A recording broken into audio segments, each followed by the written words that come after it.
Okay.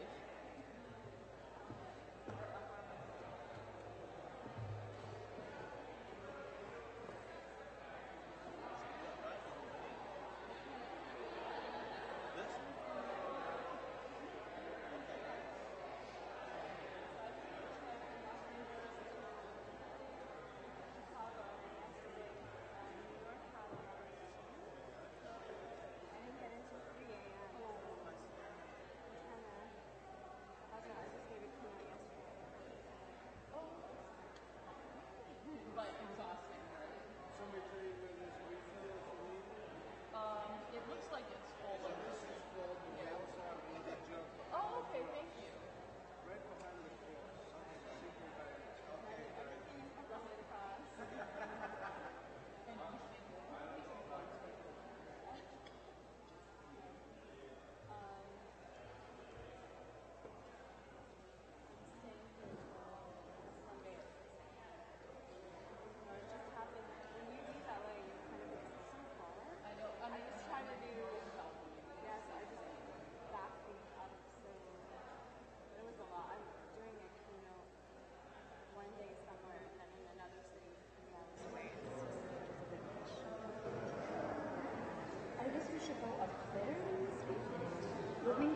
It's up if you're more, I think I'm gonna go out there because Yeah.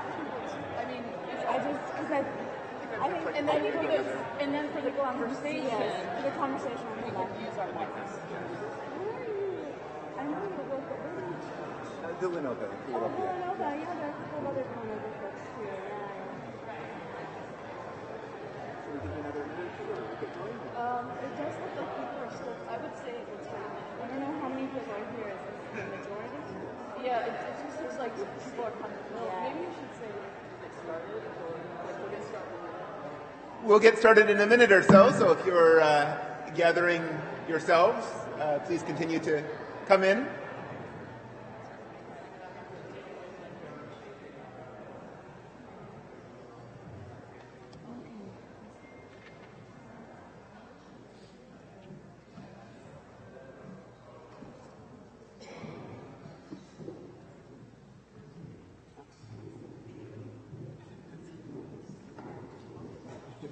Well, I trust you all have had an intellectually stimulating day, as I have, such rich discussions on so many different topics related to political theology. If you haven't met me, my name is Vincent Lloyd. I teach at Villanova University in the Department of Theology and Religious Studies in the Africana Studies program, and I co-edit the journal Political Theology. And I have the great pleasure to introduce our moderator for this evening's keynote panel. Inez Radzins is an assistant professor of philosophy at California State University, Stanislaus. Her teaching and research is focused on the intersection of philosophy and politics, feminist theory, and social thought. Dr. Radzins' research is rooted in the French philosopher Simone Weil. She's currently working on a book manuscript on Weil's philosophy of labor. She's been involved with the Political Theology Network since its beginning and co-chairs the AAR's program unit on political theology. And I also add that she leads the Political Theology Network's dissertation workshop, which has been a great experience for me to participate in, and for others, helping cohorts of doctoral students shape their own intellectual projects that Inez has curated. So with that, I'll turn it over to Inez. Thanks. Thank you, Vincent. And let me just put in a plug for the dissertation workshop. It's too late for this year, but if we do have, if you're a grad student and you're writing in the area, which you might be because you're here, look for our announcement next year. We will be doing another round of dissertation workshops, which occurred during the AAR. And if you are on the Political Theology Network website, the call to apply for that will be on there in the summer next year. So we're delighted to have with us tonight for a conversation Professor Syeed and Professor Kung. I'm going to introduce them both. After I introduce them, they will each present some thoughts about political theology. After they each do their papers or talks, we will all engage in a conversation together. So there'll be time for a lot of question and answer. We want to make this a more conversational format. So at that point, anyone who wants to ask a question, I will be moderating that conversation. So Professor Syeed is Associate Professor of Interreligious Education active faculty at the Claremont School of Theology. She's recognized as a leader in peace building and twice received the John Anson Ford Award for reducing violence in schools and in the area of interracial gang conflicts, and was named Southern California Mediation Association's Peacemaker of the Year. She has chaired national conferences on Muslim and interfaith peace building, served as a mediator in many cases, started mediation programs in many institutions, including the University of Southern California and several middle and high schools. Her track record as a peacemaker has made her a sought-out advisor for state, federal, and White House initiatives. The last one. And in international conflicts throughout the world. She was formerly the executive director of the Western Justice Center Foundation, founded by Ninth Circuit Court of Appeals Judge Dorothy Nelson. Her research and articles have focused on mediation between law enforcement and communities, intersections of law with religious minority communities, and interfaith just peacemaking. She has facilitated conflict resolution processes for conflicts in schools, community, and environmental and public controversies, and serves as the co-chair of the American Academy of Religion's Religion and Politics section. Professor Kung is Associate Professor in the Department of Cultural and Religious Studies at the Chinese University of Hong Kong and in the Divinity School of Chung Chi College. He also serves as the Director of the Center for Quality Life Education at the Chinese University of Hong Kong, teaches courses on Christian ethics, systematic theology, religion and society, new religious movements, and death and dying. His publications may be found in journals such as Religion, State, and Society, Studies in World Christianity, Social Thought, Political Theology, and Fujian Religious Studies. And he is the author of numerous books. Currently, he is undertaking research on Christian ethics, public theology, and life education. We're delighted to have both of them here for our plenary conversation this evening.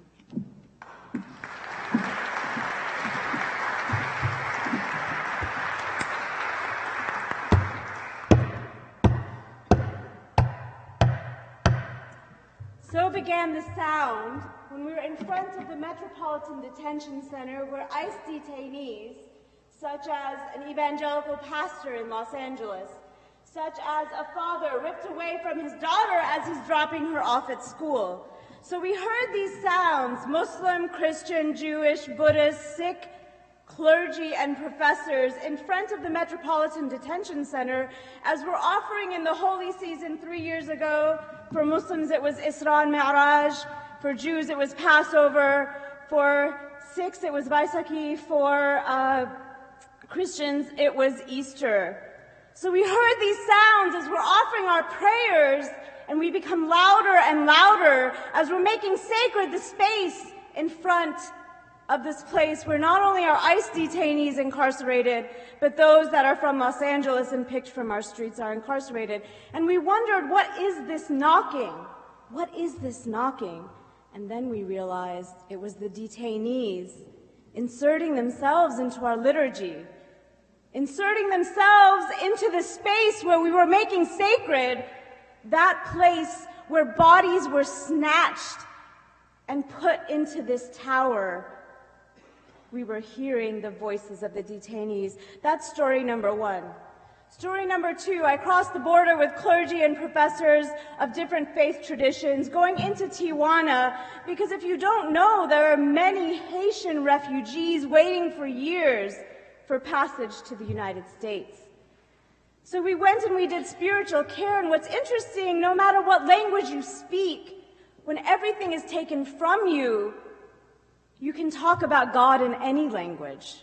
So we went as clergy and we went as community members. We went with unions actually in Los Angeles and offered physical care. But what we found was people wanted spiritual care. So I stood next to a man in the tent city, because they are tent cities. I stood next to a man holding a 9-month-old girl. And I said, well, what a beautiful daughter you have, in my very broken Spanish. And he said, she's not my daughter. I escaped 2 days ago from Mexico, from this part of this region, where her father was murdered in the night. And my wife, who is the brother of her father, we knew we were next. So these are the people that are bringing babies, walking hundreds of miles with their feet, that are described by this administration in words that are used to describe infestations, that are used to describe animals, that are used to describe insects, because we know whenever we study the beginning of ethnic cleansing and genocide, the dehumanization of populations is necessary. So the third story, supporting for many months the encampment in front of the ICE detention center in Los Angeles, clergy went as they did with Occupy. Poilan and Kwok Poilan and Yura Grieger have talked about this in their books. We went as clergy to support those that were trying to stop the business of ICE. And I went regularly praying, as I do as a Muslim person, as someone to whom my body, Islam, is attached. I went and we offered prayers, Christian prayers, all types of prayers. And one day I got a call from a young man who was there at the encampment and working, because it became again a sacred space. And he said, Najeeba, I want to tell you, there's a young man. He's ready to kill himself. He's from Guatemala. He may kill himself tonight. Because the state violence of our immigration courts and system, he cannot bear it anymore. He cannot bear the puncturing of his body by the system and the immigration detention that is being threatened upon his body on a regular basis. So what does it mean when we do interfaith rituals in front of spaces such as detention centers? What does it mean when we do rituals of lament? Because deportation is a death for the family. Deportation is a removal, sudden, immediate, constant, particularly in Los Angeles, the targeting of immigration activists. So what does it mean when we have these rituals where we stand together in our tradition? It means that we are looking to re-dignify what has been taken away by the state. It means that we begin to build a liberation calendar every year where we look at the holidays in our traditions and we say, where and when have people struggled for liberation? In our stories, in our ancestral texts, and we bring that into the streets of Los Angeles. So we have now a liberation calendar, not just an interfaith understanding calendar. Our goal in these rituals is disruption of the state. To think of Gene Sharp's work, we try to make it difficult for the state. What does it mean when interfaith ritual looks to interrupt and make inconvenient, to maximize the interruption of the state from the violence on human bodies? What does that mean? What does it mean when we stand in front of Geo Group 3 weeks ago, interfaith leaders, union leaders, all types of leaders, and some people who are just there because it calls to them? Not only are we standing up against the interruption of the state, but we're standing up against the private prison system, which uses the commerce of human bodies to make money. It means we are there to interrupt. So what does this mean for me as someone who teaches interreligious education? What does it mean to take these acts of revolutionary faith-based interruption and disruption done in coalition across religious traditions? It does many things. So I'll speak a little bit here from my upcoming book, and bear with me, this is very emotional for me personally. My 2 70-year-old aunts were just arrested in Kashmir because they were interrupting their bodies in the Indian occupation. So this is a time when elders all over the world, whether it's in Hong Kong or Kashmir, are in the streets as well, many of them protecting our younger people. So liberation theology, as envisioned by scholars like Cohn, have been fundamentally interreligious in their origin, even as the audience for the particular work of one tradition may be, perhaps he's writing for Christians, but in fact it's interreligious in its origin. Cohn's work exists because he reminded us consistently in his works that he was informed and committed to the ideas of Malcolm X, This fluidity of sources and derivation from them includes liberation-based interreligious learning with opportunities for recognizing how various traditions contribute to the trajectory of scholarship and pedagogies as well. The implications are many. For instance, at Claremont School of Theology, it meant that I and a colleague, Monica Coleman, developed a course on African American Islams because our Christian students were hungry for understanding the ways that Malcolm X and his teachers influenced theologies and scholarships such as James Cone. They had only been taught the work of Christian liberation theologians in isolation without becoming exposed to the other religious sources that inform these works. This was a curricular adjustment and a recognition that to teach Black Christian liberation theology, one had to engage some of its Black Muslim origins. To teach Dr. King, one must engage Gandhi, as John Pitamano here, a contributor to this book, reminds us. He has been teaching a course called Gandhi and King at Union Theological Seminary. In order to study, says Chavez, one must engage the discourse between, in his time, Gandhian scholars and the Farmworkers movement. And the story of the first martyr of the Farmworkers movement was a Muslim, Nagi Dayefullah, who is to this the very first martyr, and he's venerated in regions of California where the Farmworkers movements were incubated. Nagi died at the hands of Deputy Gilbert Cooper and became a martyr of the strike. On August 17, 1973, 2 days before his death, as many as 10,000 picketers, United Farm Workers members, and supporters marched 4 miles in silence to the memorial service at the United Farm Workers headquarters. A reminder that liberation-based theology and praxis has always been both multi-religious and transnational in its implications and origins. So in my work, what I do in my classroom, I call dignity-based interreligious education that seeks to produce students for engaging in revolution and not civility in their encounter with other traditions. Many interreligious programs in higher education are based on the notion of preparing religious actors and leaders for appropriate civil society engagement. There are many debates on whether the goal is maximal or minimal citizen education. The human rights framing builds the case for diversity of worldviews, and yet it is still built on the assumption that an interreligious learner is moving towards participation in an existing democratic institution or structure. At best, the skills they learn enhance the capacity of collective existence to build democratic institutions. How does one develop a discourse of interreligious learning in which the state is the violent actor? How does one develop a discourse of interreligious learning in which the state is the violent actor?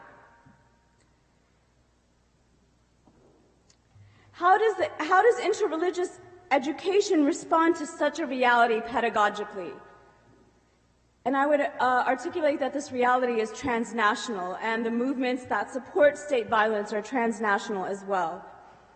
The denunciation of injustice implies the rejection of the use of Christianity to legitimize the established order. Those of you will recognize Gutierrez. And others demand of the interreligious educator an articulation, examination, and revelation of the role of the state in producing violence and educational systems that have its support, as Galtung tells us, the notion of structural violence. What is the role of higher education in supporting structural violence? This structural violence must be addressed by liberation-based interreligious educators, and the role of religion in perpetuating it becomes a part of this analysis. It troubles the notion that there is a consensus on interreligious learning as preparing students for obligatory docility to state structures, or that resolving interpersonal conflicts between individuals, to use the Kungian notion, is the goal of interreligious learning and encounters. Civility is a goal that has been interpreted by scholars such as Gay Teresa Johnson, who points out that people of color don't get to orchestrate the terms of civility. People of color don't get to orchestrate the terms of civility. Instead, we are always induced to respond to it. Invoking civility of discourse as a goal for interreligious encounter for those who experience structural racism and violence, in effect, can silence those communities. Lynn Itagaki goes on to say, civility has been about making sure the status quo hierarchy of the status quo at the moment, at our moment, in this place and in this country, in this city and on this block, which means racial inequity, racial inequality, gender inequality, and class inequality stay permanent. A dignity-based classroom is one in which students may be cultivated for practices that minimize state violence and instrumentalize scholarship, praxis, and theological reflections as tools not just for a critique of the state and academic analysis deconstructing state violence, as tools for not just critique of the state or structures, but also for practice-based encounters that dull the institutional capacities for bias. The civility narrative of many interfaith spaces often dismiss, or they can be allergic to faith leaders of a community who challenge domesticated versions of their religious traditions. Bolding extends this idea to a cultural level of production. We are not merely seeking individual peace builders. She says, the main point of a peace culture is that it deals creatively with difference and conflict, and that it is a listening culture of peace that needs a lot of place for problem solving. So what we do is create a lot of spaces for problem solving. The dignity-based approach to interreligious learning and encounters is concerned with cultures of violence embodied by individuals in the classroom and the larger social constructs that must be collectively engaged to solve the problems of inequity that affect a whole community. So, essentially here what we're talking about is this notion that within the Muslim tradition and other traditions, karama, the idea of dignity, become deeply embedded as a concept of the work of religious actors and texts. Injustice and its affective dimensions can become fuel for the interreligious encounter itself. Dr. King tells us the supreme task is to organize and unite people so that anger becomes a transformative force. The transformation is the heart of a dignity-based encounter. One acknowledges the injustice present in a context and then develops the tools through interreligious learning to change the conditions of injustice.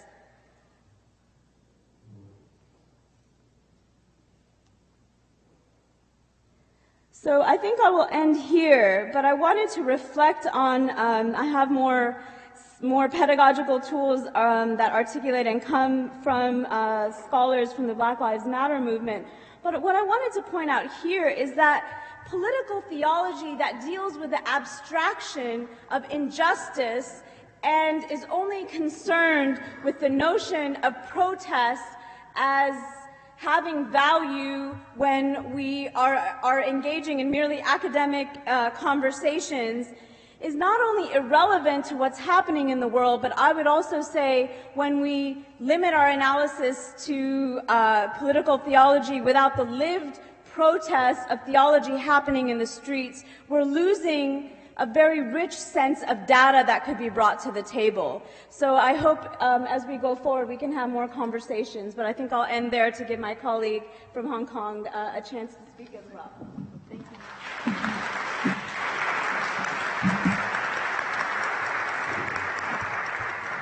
Yeah, thank you very much for your presentation. So I just follow what you have said. You know, the last word you have mentioned saying that political theology has to be done in context and also in action. So what I'm going to say is something talking about what is going on and what is happening right now in Hong Kong. I think that what is happening right now in Hong Kong does provide us a very good context to do political theology. And also it provides a very rich resources for us to rethink the whole issue of political theology. Well, in short, the anti-extradition bill in Hong Kong right now is not a single event, but rather it is a result of a continuous experience of this empowerment of the people in Hong Kong since 1997. What is happening right now in Hong Kong is that, some years ago, you may hear something about what in Hong Kong called the Impella Movement. That is happening in the year 2014. And to a certain extent, the government considered that this event or this Impella Movement was a great defeat to the social activists. And so that's why the government never think about there will have such kind of great scale of protest that is going on in Hong Kong. And even though some of the social activists in Hong Kong, we also never think about that. We have 1 million of people and even 2 million of people coming out for the demonstration in June. So one of the reasons then we have to ask why there are so many people coming out to join the demonstration in June against the extradition bill. One of the main reasons because this bill will totally demolish the legal distinction between Hong Kong and China mainland. So in other words, that the Impella Movement in the year 2014 was talking about the universal suffrage. Even though there is no universal suffrage in Hong Kong, but there is some distinction between China mainland and Hong Kong. But once this extradition bill is passed, the distinction between Hong Kong and China will no longer exist. So this gives the reason why more than 1/3 of the people joined the demonstration in June. And also the reason why the protest is still going on and lasts for more than 4 months now. Now, what I'm going to share with you in the following, I will try to articulate some important points. Is maybe also very important for us to think about the content as well as the methodology of doing political theology. Firstly, according to Charles Taylor, the Western modern social imaginary is categorized by capitalism, civil society, and democracy. It is in this context the political theology is emerged, no matter what kind of form it takes. But this is the context of what we are talking about, political theology in the Western society. But I want to say this is not the social imaginary in Asia. Apart from multi-religious, multi-ethnic, and multicultural, the development of civil society and democracy is not fully developed in Asia, even though capitalism dominates the whole world. But unlike what Charles Taylor talked about, we may have capitalism, but we are lacking of the full scale of development of civil society and democracy. If this is what is happening in Hong Kong and in many parts of Asian societies, then we have to ask, what is the social imaginary for the developing of political theology in Asia? Just take an example of Hong Kong. We may have to ask what the dominant social imaginary of Hong Kong is, whether the dominant social imaginary is able to sustain the Hong Kongers experience, what the emergent social imaginary will be, and how it will be emerged, whether it should follow the step of the Western modern social imaginary, and also what the relationship between the dominant and the emergent social imaginary will be. The theological issue here is talking about whether the churches and their theology are supporting the dominant social imaginary, or whether they can be one of the resources for giving birth to the emergent social imaginary features by justice and peace. So that is the first issue. The second issue that I would like to share with you is, when we are talking about the protests in Hong Kong, at the very beginning, this is the protest against the unjust bill.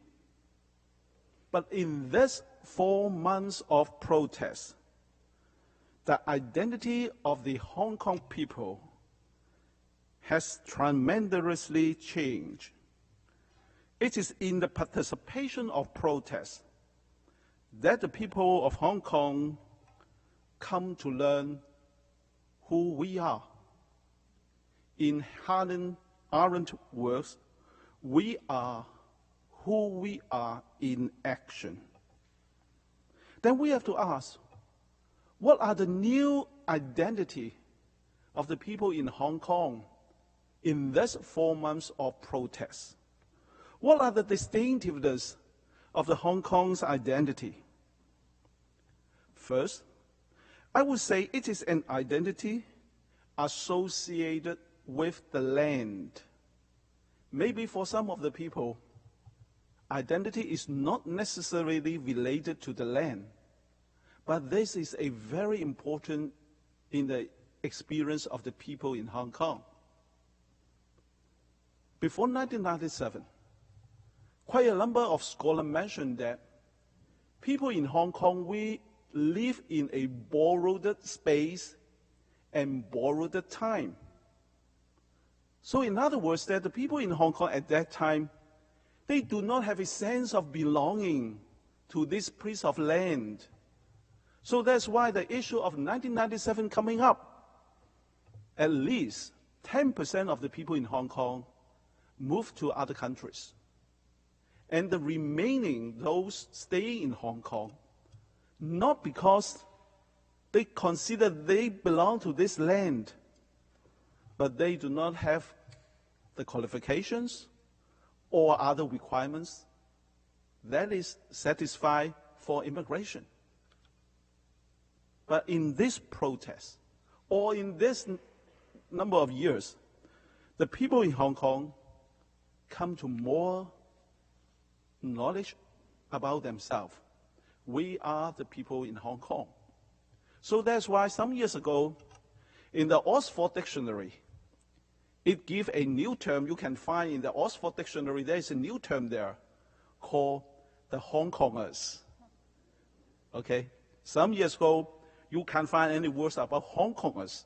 You can only find the word Chinese, British, American. Who are the Hong Kongers? Now, in the Oxford Dictionary, you can find it. And also, some of the airlines, when you book the ticket, you also have to choose which nationality that you are. Most of the airlines will say Hong Kong are the Chinese. But I come across, there is one airline that you can choose Hong Kongers. That is the Ryanair from Ireland. So even though I do not like this airline very much, but because of this, I choose to pick up Ryanair, the budget airline, as one of my favorites, because I know who I am, and also my identity is recognized. So the whole issue in Hong Kong is related to what we are used to say, the identity politics. But at the same time, we are also under a threat of worldwide Chinese patriotism. So maybe at the very beginning, people would argue, question such kind of politic identity, whether it would be too exclusive. Well, maybe at the very beginning it is. But for the formation of the identity of the people in Hong Kong, we have to argue from an identity politic perspective. And at the same time, as I share with you, we are also under a threat of Chinese patriotism. Just to want to share with you a story that will be coming up. After this conference, I will be going to Dallas. I will give a lecture in the classroom as well as an open lecture at this university. And I have already received a lot of emails saying to me that you are not welcome. They are from the Chinese Student Association. And they will also say to me that they will try their best to block me getting into the venue. Well, I'm looking forward to see what's going on next Tuesday. And my friends there, they say to me that they have already called the university police to escort me. Hopefully, everything will be fine. My concern here, when I'm talking about the identity politics in terms of the Hong Kong experience, I will also want to share with you there is another kind of identity politics featured by patriotism that is also happening among us. And another thing is related to the whole issue here. Then I'm sure that many of you have read the newspaper talking about the NBA. Well, I do not want to say much here. And you know about this. Whether we have the freedom of speech, whether we are pursuing justice, or whether we are bowing down to money. And this is something also related to the whole issue of identity coming out from the protest. And the third issue I also want to share with you, well, another thing related to all of this is something related to the cultural politics of emotion. Well, people in protest, it's easy to have a sense of hatred. Well, in the morning, I listened to the two presentations talking about the police and the brutality of the police attacking the protester made a lot of the people in Hong Kong very hatred. They are the enemies of the people. Now, we are also in a situation to avoid such kind of hatred turning to be a kind of cultural politics of emotion to dominate the identity of Hong Kong. That is another area we may have to look at from the political theology perspective. The third point that I would like to share with you is that one important resources and task of doing theology is to retrieve the aspirations, hopes, and frustration from the people and interact with them. One of the areas I consider important is the poem. Well, I'm not saying that other aspect is unimportant, but during the protest, not many songs are created. But I come across a lot of poems are created. They are the forms of resistance. However, the poems are not the hidden transcript as mentioned by James Scott, because the poems are open and also public. People can read it, can share with one another. Poem is very individual, but they are not private. They it collects people in a very deep sense.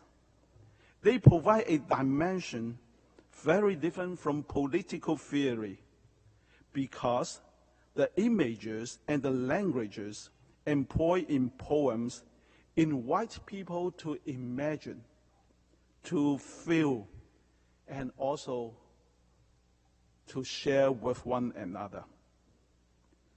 Perhaps I would say this is something about the spirituality of resistance.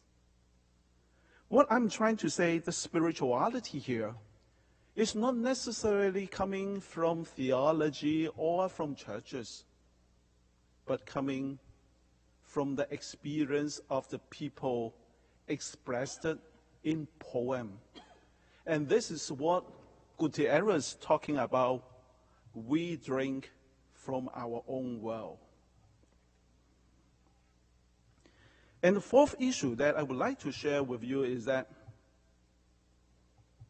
this is the first time of the people in Hong Kong to experience the significance of worldwide solidarity. Well, especially in the United States, in the last few days, the people in Hong Kong are so happy to know that the lower chamber of the Congress in the U.S.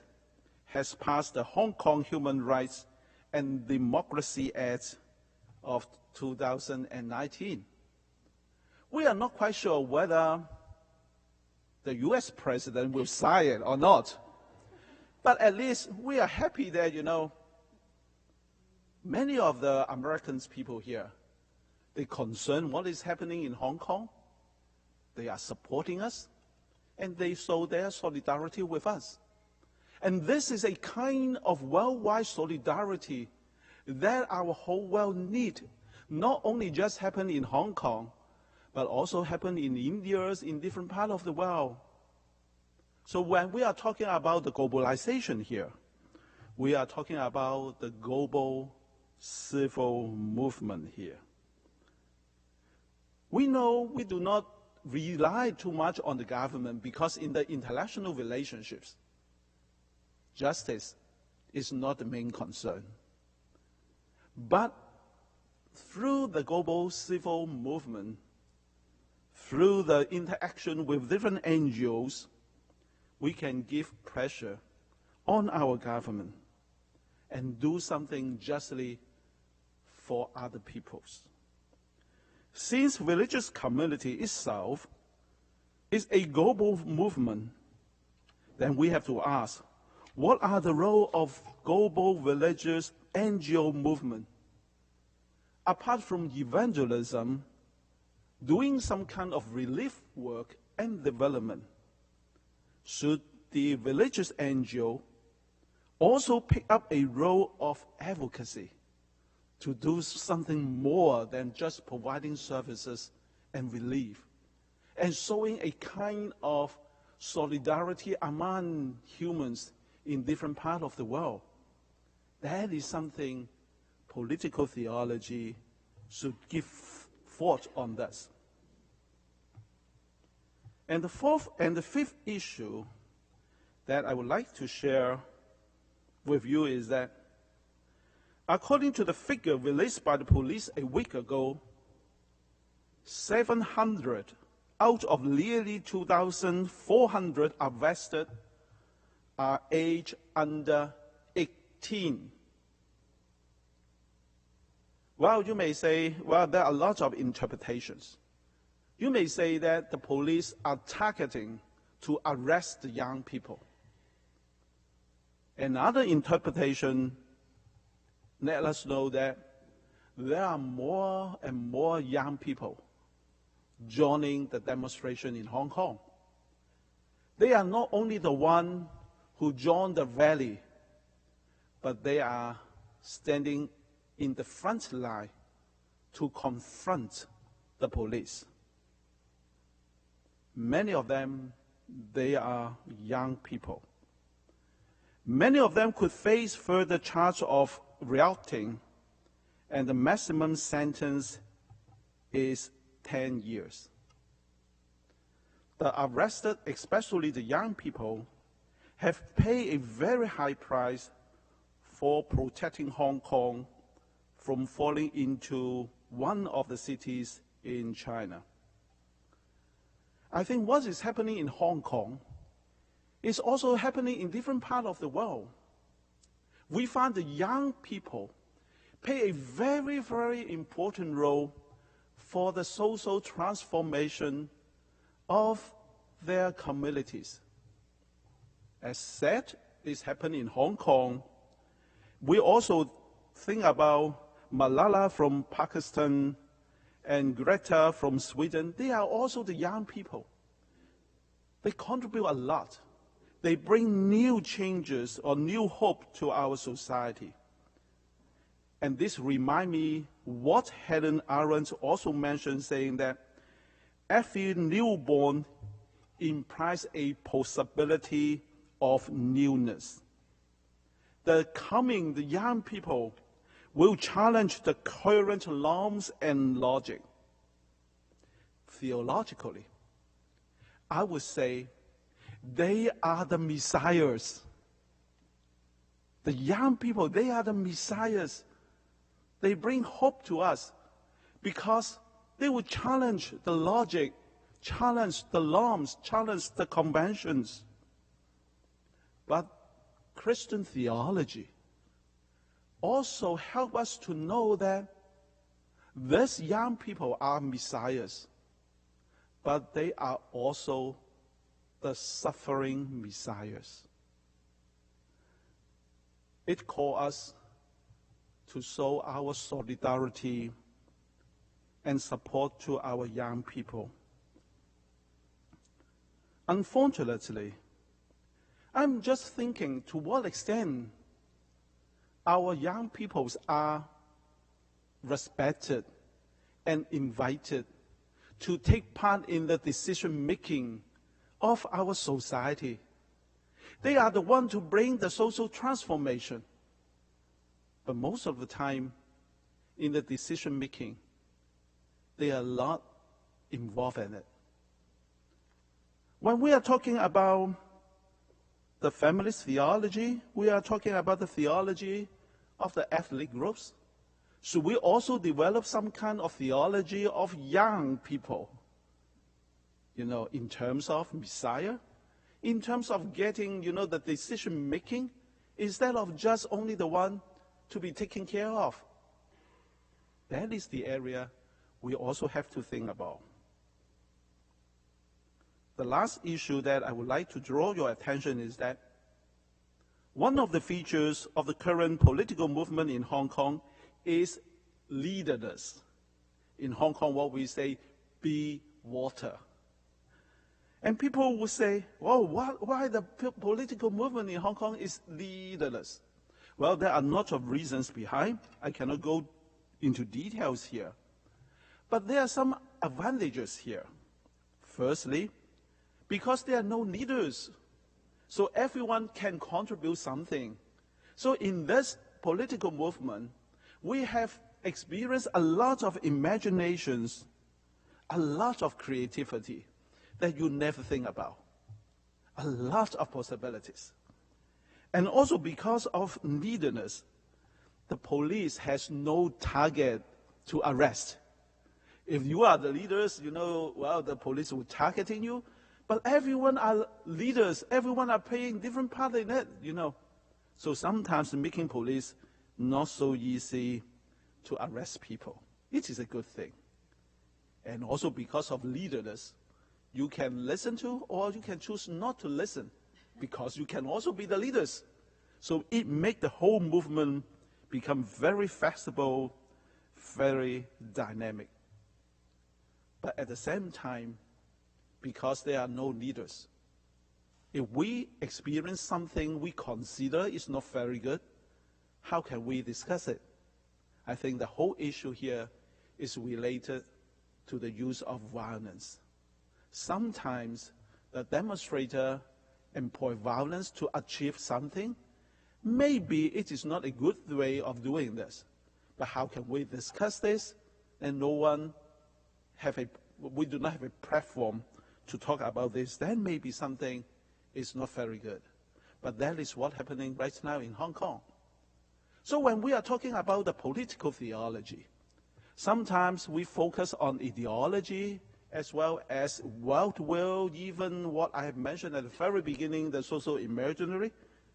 Perhaps it is also good and important for political theology to focus on praxis, especially those tactic and strategy, whether they also play a very important role for forming us some kind of political theology. What I have said so far is based on the context of the Hong Kong experience.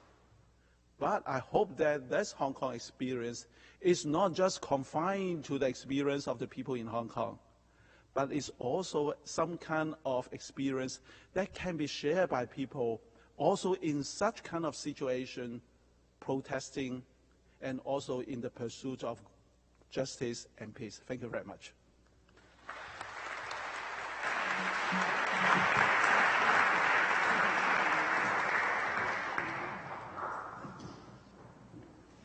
So I want to thank both Professor Kung and Professor Syeed for very interesting comments on two, we were laughing a little bit, two praxis-based approaches. Both of you are concerned with different areas and different conflicts that are happening right now, very real conflicts. So I'm going to open it up, unless either of you wants to ask a question first. You have priority because you're okay. Okay, so let's begin with the audience. I have a mic too. And I'll come down here if anyone.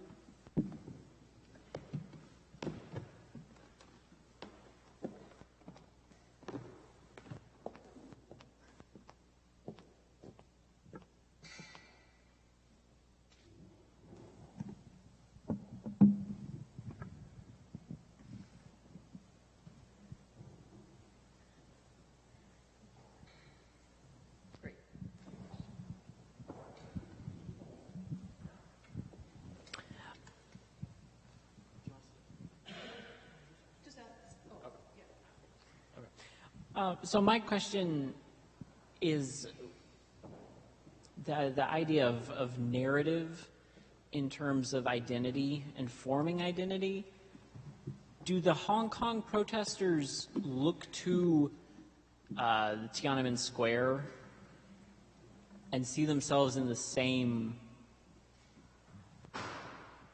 story, or is that, I'm getting a no right here.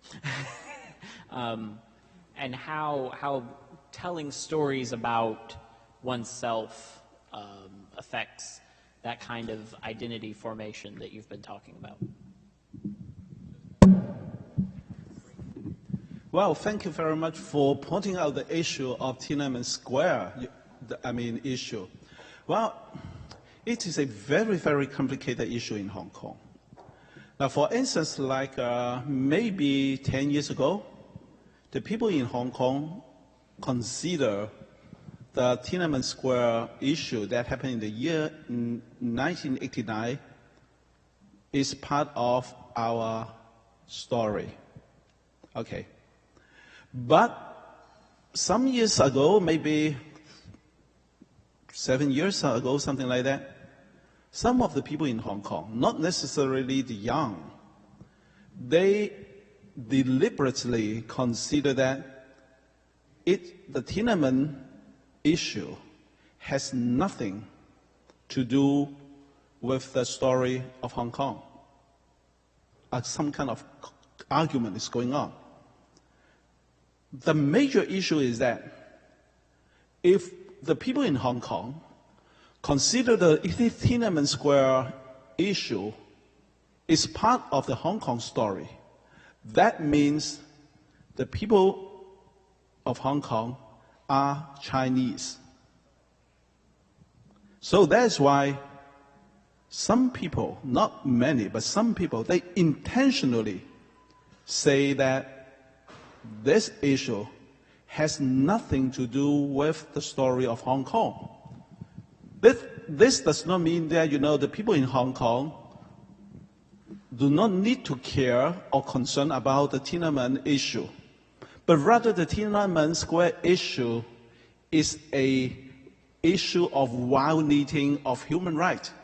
No matter whether you are a British or, a Malaysia or a Burmese, you have to care about this. But this event is not part of our Hong Kong story. I think such kind of conflict or such kind of intentionally to remove this narrative from the story of Hong Kong is a process of recreating or reinterpreting the identity of Hong Kong. Yeah, just the background. I would also add, one of the reasons the contextuality from the voices on the ground are so important, because protest is now performative, particularly with social media. One of my articles is on the use of Facebook by Muslim women in the Arab revolutions. And so there are layers of that performance. And when there was in some of the Iranian revolutions, the recent revolutions, there were signs in English meant to get to an audience outside of Iran. So that data may be one that is read by others as being relevant to those on the ground. But in fact, it's a very strategic, outwardly focused, a recognition of the international gaze, which at one time meant that there might be some intervention or some knowledge. There is another form of performance that is disciplinary against the diaspora of a community and the home conflict. So, as someone who was born in Kashmir, in Srinagar, in the Indian occupied side, watching Modi and Trump together on the stage in one of the largest Muslim South Asian cities in the country, Houston, that is a disciplinary public ritual that says to those that are looking to influence the political system in the United States in favor of one version of liberation, whatever that version may be, it is felt as a disciplinary ceremony against the bodies that seek action in the United States. So I just wanted to point that out. What and how, someone like Malala is very problematic as well as a model of liberation for those that are on the ground, because Muslim women are only celebrated when they're rebelling against Muslim forces of government. So I just am pointing out that it's very important that when we look at symbols and political theology, we analyze the valency based on the world, not just the worldview, but who is the recipient and who is the intended, whether it's for liberation or discipline.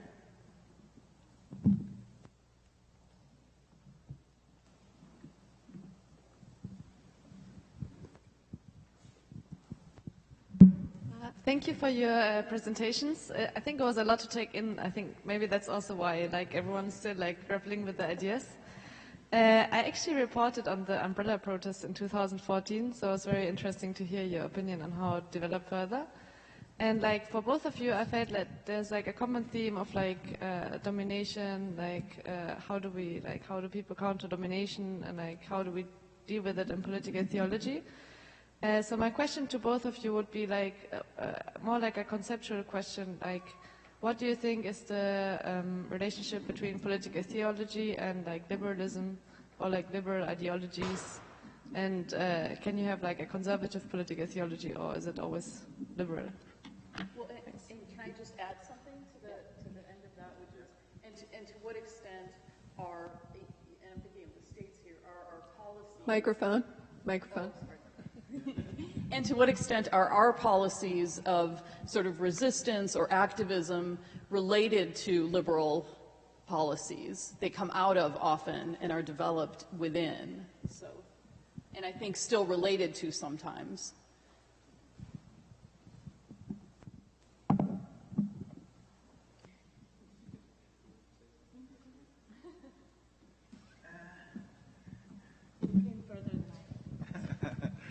Right. Let me say in this way, as I said, as my presentation, I start very beginning, I think the whole issue is something related to the social imaginary. So that is to say, so I'm asking is what the social imaginary, for instance, like in Hong Kong, when we are talking how we are related to one another, how we are expecting, from one another, what is the social imaginary? And what I'm thinking is that it is so important for political theology, not just upholding some kind of values, no matter whether this is a liberal values or not, upholding some kind of values, and to use this kind of values as a reference to challenge any other kind of values that is against this. Now, I'm not saying that it is unimportant to uphold some kind of values, for instance, like human rights or justice, something like that. But it is important to look at the context of the society, whether because there are some kind of I use the word social imaginary, that is shaping the way of the people of thinking. Okay. Even though that is give the reason why, even though they are upholding the understanding of human rights and democracy, but they have a very different interpretation of this because of the influence and the dominance of their social imaginary. So it is so important to look at those issues when we are developing some kind of political theology in order to respond. So that is my concern here. I think absolutely you can have a conservative political theology. And I think as we speak comparatively here, if we're articulating across the lines of religion, for instance, one of the great debates right now in the American Muslim community is between this idea of resistance and whether that is a project that has theological basis in the tradition, and a camp that is saying, if you look at Wala, I think Qisay is her name online, her work, and then others who are looking at, for instance, the quietude or the notion, in some ways maybe even rooted in mysticism, of American Muslim leaders who are saying engagement with the state, even Donald Trump's state, are important, and that politics of obedience are important, and that is a Muslim value. So we have this internal discourse of a conversation that's happening in real time in a responsive theology to the state. And what does it mean that we engage with the state at the moment? So whether you put that along conservative or liberal ideas, it's fascinating because the accusations by those who are promoting the notion of engagement with the state, whether it's sitting on some of the commissions that Trump has named people to, he actually named a Muslim leader to one of them, sometimes the reaction is, well, you want to do this resistance, you want to do this anti-state work because it's a liberal project. So we're finding, this idea that obedience to the state is an Islamic value, and resistance to the state is a value that you've taken outside from the Muslim tradition. It's not from the Muslim tradition. So I think it's fascinating to watch that conversation unfold, because those that are engaging in acts of resistance find a deep theological basis for their work as well. So what does it mean? Who is a Muslim? And what is the Muslim's relationship to a state when that state is banning their bodies from entering the United States as well? So we could talk more about that, but we are seeing a crystallization of positions in response to what the state is doing, and a production of political theology that is theologizing the state as well and its sacral elements, but also in a constant, in-the-moment response. Perhaps maybe I can just give you an example here. For instance, like when I look at the social imaginary of the Chinese politics. So it seems to me, well, this is my interpretation, the Chinese politics, or the social imaginary of the Chinese politics, is what I call the metaphor of parent and child. When we are talking about the return of Hong Kong to China, well, that is the return, or the legal document, the legal word we'll use to resume the sovereignty. Well, that is the word sovereignty that we have used in this morning, to resume the sovereignty over Hong Kong. This is a legal term.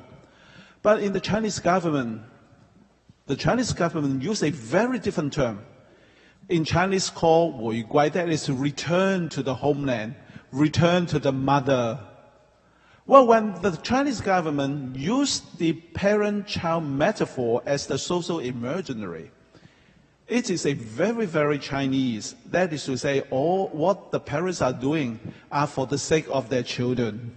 Okay, what the mother hope is to embrace this lost child, and also what the child need is to return to the mother. So a kind of very sentimental, very kind of feeling, you know. So this is why when the people in Hong Kong say, well, I do not want to return to China, people will say to you that you are unpatriotic because of the social imaginary of parent and child metaphor. Now, what is happening right now in Hong Kong? We are not just talking about the liberal values. We are talking, saying that we are no longer child. We are no longer children. We are adults now. Please don't use parent language. Say to us that you have to listen. Your mom loves you so much. Okay, then you have to be obedient. We are adults. We are in a position to stand for our own. We want to be independent, something like that, you know. So what I'm arguing, saying that, well, when we are talking about the political theology, we do not need to be bound by the liberal values, but we are in a position to discern and to argue whether the current or the existing social imaginary is able to sustain the experience of the people right now. So that is why the Chinese government never quite understand what the people in Hong Kong think. They are just saying that, well, you know, the people in Hong Kong, they are too lofty, you know, they are naughty child, they do not, you know, they do not behave well. But they never know that we are no longer children. We are an adult. Yeah. So this is something going beyond the whole ideas of liberal values. Would you say that is the social imaginary in Hong Kong? That we are adults? Is that the... And I would also argue that a lot of the young Muslim leaders that are on the front lines of organizing against programs like combating violent extremism programs, state surveillance, a lot of them are engaging in rhetoric that questions the notion that Muslims are ungovernable. Because there is an internalized Islamophobia produced, in fact, by political theologians who've written quite often here in the United States and adopted by some Muslim leaders, the notion that Muslims inherently are ungovernable and they should not govern on their own. So we begin to see some Muslim leaders who are openly saying, I support constitutional monarchies. So there is a conservative relationship between monarchies emerging as well as American Muslims living in a democracy around a support of Muslims are ungovernable, so why should we allow them to govern themselves? So younger Muslim leaders are articulating a rebellion against that notion because it has been internalized into the discourse and the interpretation of our own sources as Muslims. This notion that Muslims cannot govern themselves, whether they be in Iraq or whether they be in South Central Los Angeles. There's something why we know that 10% of the prison population in the United States is Muslim. We are overly represented. Muslims face, in prison, particularly African American Muslims, face not just incarceration, but punitive punitive actions because of their religious beliefs and the tie between the war on terror and the war on drugs. So I just want to point that out, I think, as well. The ungovernability of Muslims is also racialized, not just by the war on terror, but by the war on drugs as well in the United States. And this rhetoric finds itself in transnational movements with the inability to see Muslims as victims. And the capacity in naming the objects of suppression, surveillance, whether we're talking about China as well, by naming it a Muslim problem, it gives the capacity and the inability to see people as victims. In addition, it gives a policy opening for integrating the types of surveillance mechanisms that have been used on the war on terror and the war on drugs transnationally. I could talk more about that in Southeast Asia and other places where this has been replicated, but let's move on.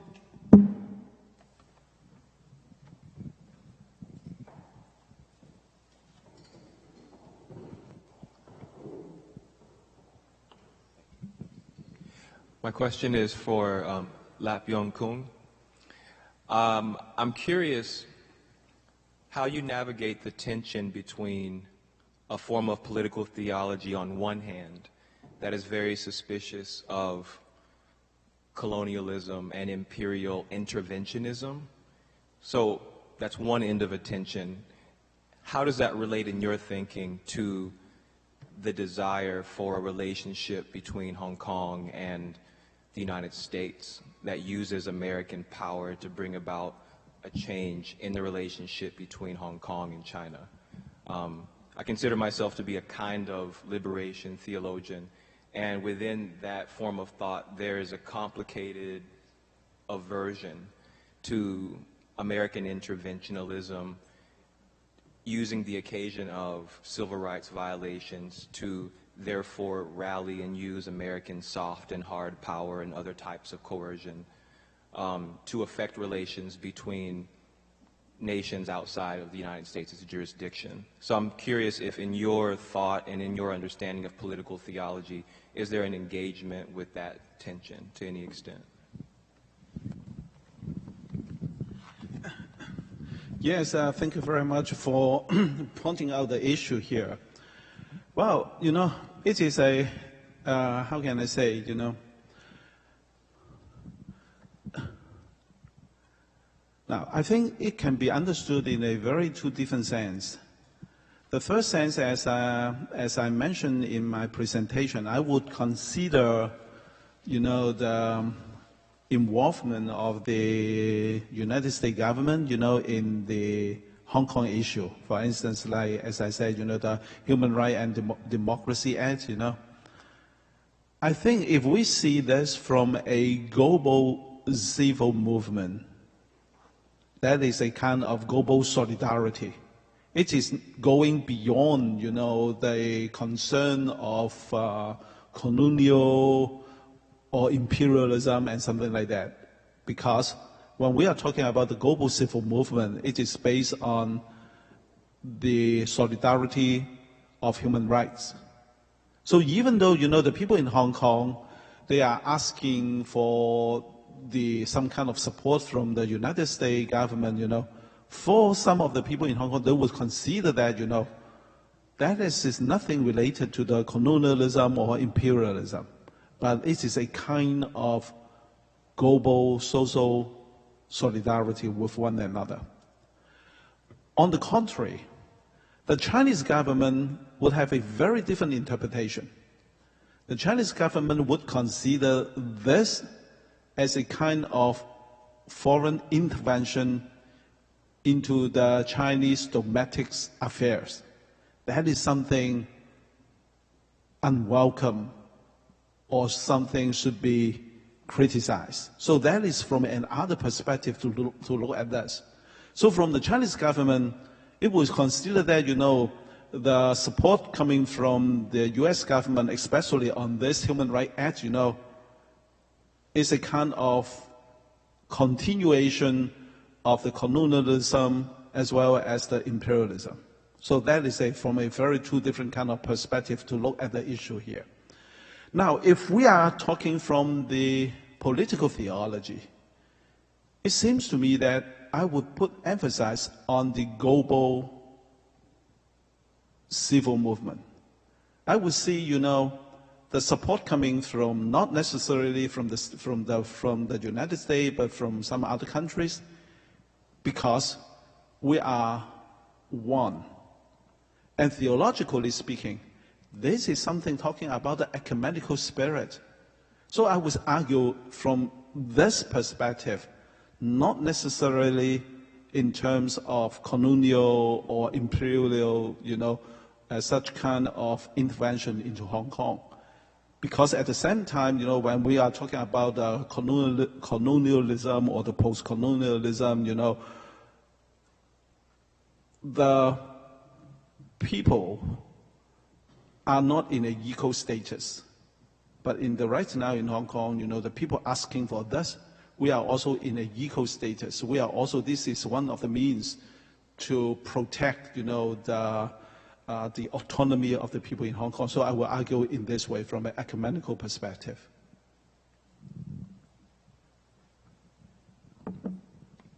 Thank you both for your presentations. Dr. Syeed, you mentioned in one of the stories that you opened with that during a spiritual practice or a religious ritual outside of the ICE detention center, the group that was there created and returned dignity to those who were being detained. I'm curious to hear your thoughts on the prospects and the limits of spiritual practices for social political resistance and change. Maybe another way of asking the question is, what kind of attention do spiritual practices and rituals warrant from political theology? I think that's an excellent question, and I just wanted to make sure that we weren't returning dignity to the people that were incarcerated, but the idea of coming together was to engage in what I call dignity-based practices. And I would encourage you to look at, there's a recent article by Moore and Kim on dignity-based interfaith encounters that has just come out, which I spend more time on in my book. But the notion, and I mentioned the word dignity because it also came up in the analysis around the Arab revolutions. The word that came up, you do a cloud or you look at the words that come up. Prashad's work and other, Mail Hassan, who edited a volume of the Voices of the Revolutions, it wasn't a transactional notion of human rights, of gaining retributive justice, of gaining a loss. It was this notion of what is ephemeral in some ways, hard to quantify, hard to measure, but this notion of dignity.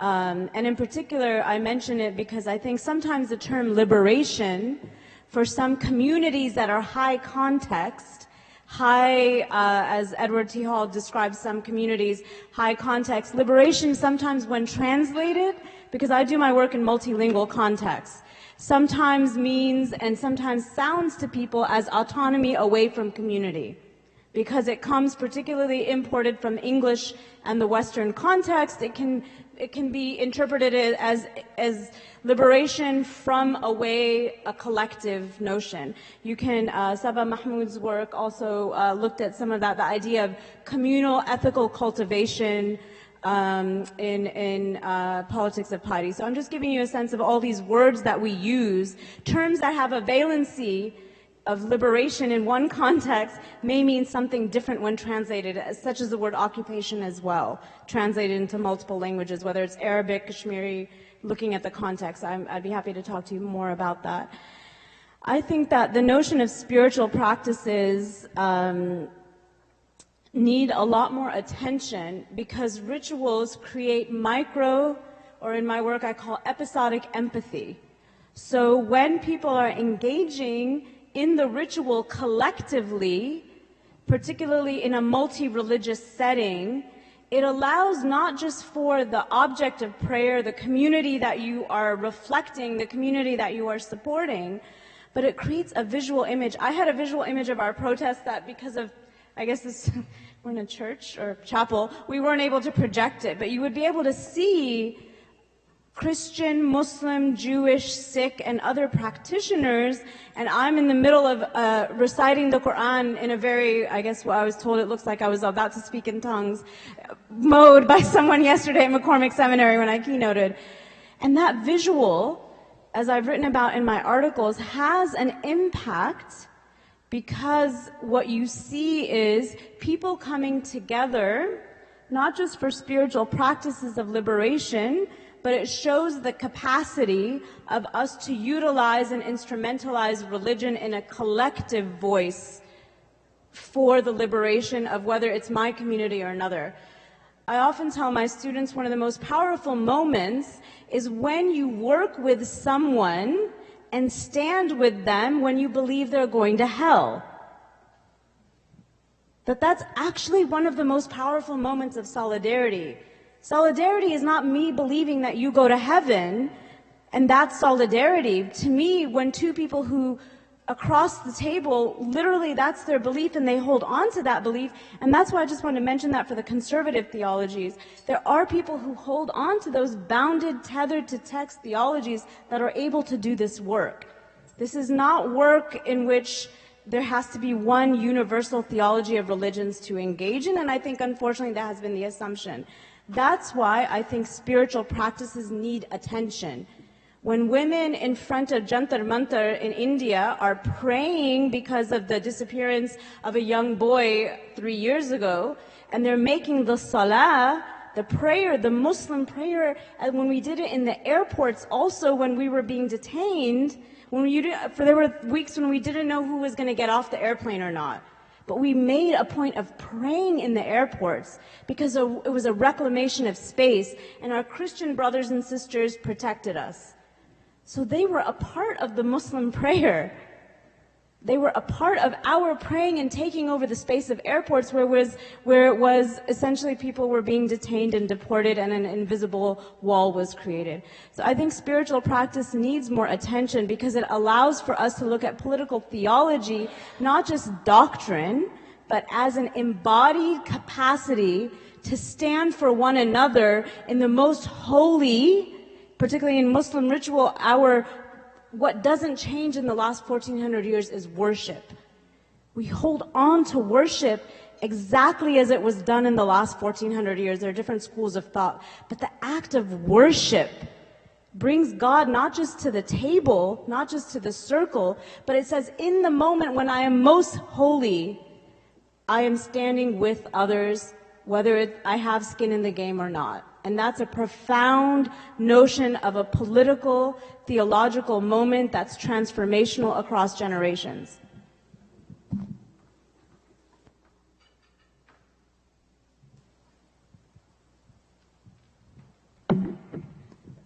May I ask a question? Thanks. Yes, you Vincent, can. I can see how there's something very powerful about seeing in calling moments of protest spiritual or theological. Something very rhetorically powerful about that, something that brings people together and that opens them to challenging systems of domination in their world because of that language that's used. I guess I wonder about the criteria by which protest gets that label, right? Is it all anti-state protest that gets that label, or protest that can be put into where you can tell a story about how it's challenging the state? Because certainly there are protests that one can imagine, that I'm sure we can all imagine, that might look spiritual or theological, but we won't want to say maybe you're idolatrous or something like that, or maybe don't have anything to do with religion or going, the label isn't apt. So, I mean, are there criteria from religious or theological traditions that we would want to bring to that, or are there criteria from Marxism or critical theory that we would want to bring to making those judgments, or how do we make those judgments?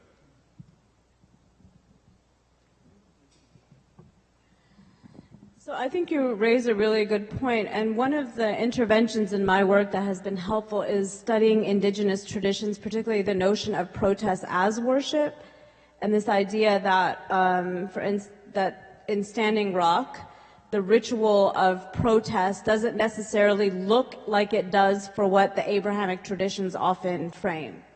And I say that because it is also a deep critique of capitalism in that moment as well, because the actor that one is responding to isn't the state necessarily, but the state by proxy through corporations. So I think that's a helpful analysis, because as we do comparative work, I think what constitutes religion and what constitutes spiritualities also needs to be analyzed. And I think we still have, and I don't know who's in that we, sometimes I wonder who is in that we, but as one analyzes this idea of what constitutes a ritual that is religious or spiritual, very often prayer that has a liturgy is privileged. So I think that's we're constructing religion even as we're speaking about protest itself. And so in my work, I've found it's important to do comparative work that engages indigenous traditions and looks at prayer in ways that doesn't have to be externalized through ritual, through conversation, through speaking, through identifiable motions. So I'm saying that indigenous traditions certainly do that as well. What happens when we come very often with a political theological lens that is either whether our starting point, as some scholars would say, our starting point is Abrahamic, I think we do favor and we do privilege particular liturgies. So I wanted to say that because I think part of what's emerging are also multi-religious rituals that challenge the liturgies of their traditions as well. Bernie Sanders just had a heart attack. There's a Muslim WhatsApp group of millennial Muslims who did a prayer. They finished reading the Quran for a Jewish candidate for the United States of America, right? I mean, that's a fascinating thing to think about. What does that mean when a collective ritual within the Muslim tradition is said for someone who's not within that tradition? But the motivation is not a religious affinity. The motivation is a political aim. So I think you pose a really good question that ritual and liturgy, we need to interrogate what constitutes liturgy, what constitutes religion as it's constructed in these spaces, and to know that there can also be violence done in these forms of multi-religious rituals. They're not always peaceful rituals. Sometimes people are erased. Sometimes communities are invisibilized. So as we construct these rituals and violence in response to violence, they themselves might in fact be agents of continuing invisibility of minoritized traditions within each community as well. So we could go on about that, but I think you raise a point that needs a lot more interrogation to think about whether we're creating and reifying established forms of religion and privileging certain forms of religion when we see a ritual that looks familiar and comfortable to us.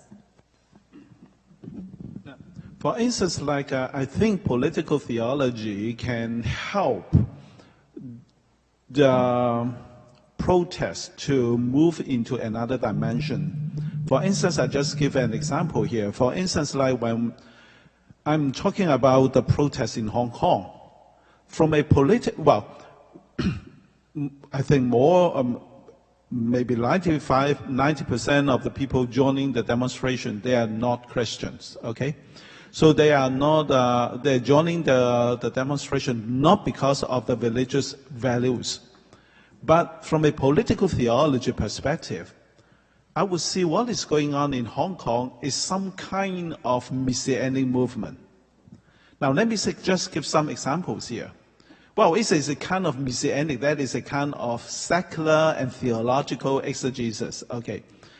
Now, for instance, when talking about the whole idea of sovereignty, well, in the morning we have some good papers talking about, the understanding of sovereign as the one who has the power to announce the stage of exception. Now, when we are talking about Jesus as the Lord of history, now most of the time when we say God is the Lord of history, should we also understand this as a matter of exercise sovereign, instead of the Lord of history is understood in terms of guidance, directing, holding what the future would be. But this political movement helped me to have a very different interpretation of what God as Lord of history should be understood as the one is the sovereign. So this is why God has the decision to announce this is the day of salvation and the judgment. This is exactly what sovereign is about. So that is the political movement itself help me to have a better understanding of political theology, as an example, as God as the Lord of history. And on the other hand, the experience of the Christian theology when we are talking about Jesus as the sovereign. The sovereign that Jesus expressed is not in terms of political power, but this is a kind of power of suspension. That is what we also discussed. So even though such kind of power may not be fully actualized, but it is a power of suspension. So that's why when Jesus, under the investigation of Pilate, he said that, my kingdom is not in this world. So that's why I do not need to listen to what you have said, That is what Jesus so expressed his sovereign as the power of suspending what the Roman law is and what the Jewish laws are. I think such kind of theological understanding is so helpful for the movement, because maybe some of the demonstrator, their goal is to separate Hong Kong from China, or to prevent Chinese government intervention into the Hong Kong everyday life. But I would say, maybe finally all this kind of protest would not succeed because it is so powerful of the Chinese government. And also Hong Kong is still under the one country of two system. Does it mean that the people in Hong Kong, we have nothing to achieve? I would say that even though at the end we cannot achieve something in terms of politically, but the people in Hong Kong can also experience a certain extent of sovereign. Because at least in the last few months, and maybe in the coming days, we have the power to suspend. That is not to listen to what you have said. We have our own lives. Even though politically and physically we are not able to do it, but to a certain extent, we have the ability, we believe that, or we even exercise that, we can suspend. I think that is some kind of political theology can contribute to the movement, not to give the legitimation, but to help the protesters to think through the whole issue of what we are doing. So this is just as an example that I would like to share with you here. And your question brings up the unscripted nature of ritual. So in Sudan, when women are leading through dance and music, in Los Angeles, when a Muslim woman is leading the liturgy of against state violence, it also relocates spiritual authority in that moment, but it also creates a power accumulation for women through protest. While they may not be, and this is the issue, they're not talking about gender. The issue is not necessarily gender or gendered, or about access to education as Malala. There are so many ways in which that moment, that theological moment, impacts not just the reaction to the state, but reorganizes the religious communities that are dealing in that moment of rebellion itself. It's never the same after you have had that moment happen. And when that moment is captured and shared, the Sudanese woman on top of the car was the most shared picture. she's not impacting. This is what I found in my work with looking at Muslim countries, particularly the Arab revolutions. It wasn't the social media impact. Wasn't that women in Saudi Arabia trying to get the right to drive were actually learning, were themselves finding the projection, but the solidarity of seeing women do actions in other countries gave them a feeling that they're not alone and that they had the capacity to relocate spiritual authority within their own liberation. So I just wanted to point that out as well, that religion is moving and dynamic and never the same after those moments of protest, even if the protest is the state and gender is not at the table as the main issue.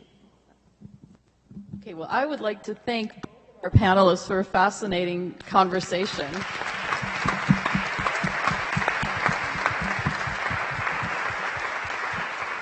And invite everyone to the reception afterwards. Right in the back, Vincent. Just one short announcement. I've been asked to let you know that there's a photography exhibit as part of the conference called Rising from the Death of Deportation that can be found in Theological Seminary here. Please, in the rotunda. Please enjoy the reception.